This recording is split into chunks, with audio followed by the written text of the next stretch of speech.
Bonjour à tous et heureux de vous retrouver encore depuis Lourdes à l'occasion de ce rassemblement Diaconia. Diaconia, c'est aussi des centaines d'animations, d'ateliers et puis des spectacles comme cette pièce de théâtre Semer l'espoir, parole des familles qui est portée par l'association Bonne Nouvelle Carmonde avec les sœurs de la Bonne Nouvelle qui sont présentes dans les quartiers populaires.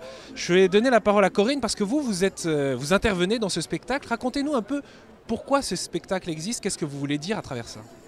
Tout simplement que c'est des paroles qui ont été dites pendant des réunions ensemble et qui ont permis de sortir des choses intéressantes. Et maintenant, ça nous permet de dire aux autres ce que nous, on a dans nos cœurs. De la souffrance, rapport au placement des enfants, des rejets, parce qu'on vit dans des quartiers pas toujours appréciés. Et puis on aimerait simplement que l'on puisse nous considérer comme des personnes et non comme des étiquettes nous a placées sur nous.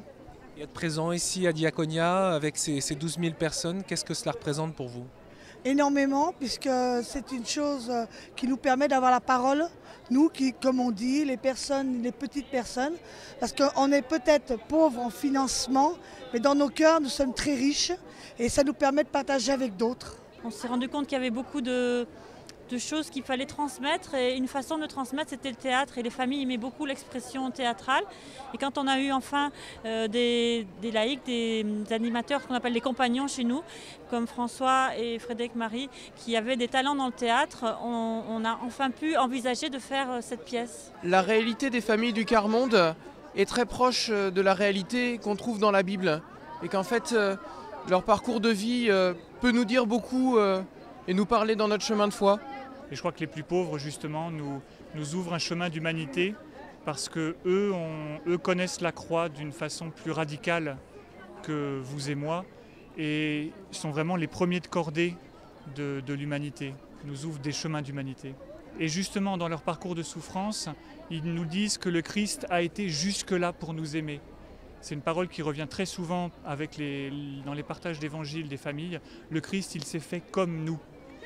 Et les personnes du quart-monde, les pauvres, savent ce que comme nous veut dire. Il s'est fait comme nous jusqu'à la mort et il nous appelle comme lui à ressusciter.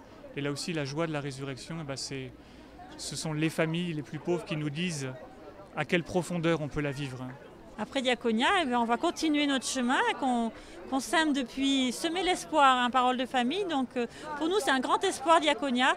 Et on va vraiment faire que Diaconia s'enracine dans les diocèses localement et que ça prenne de plus en plus d'ampleur. Donc pour nous, on va continuer le travail, que les plus pauvres ils puissent vraiment être de plus en plus visibles, ils soient plus, comme on dit, des invisibles et qu'ils soient présents dans les communautés. Et peut-être que ce Diaconia va donner envie à d'autres de le faire.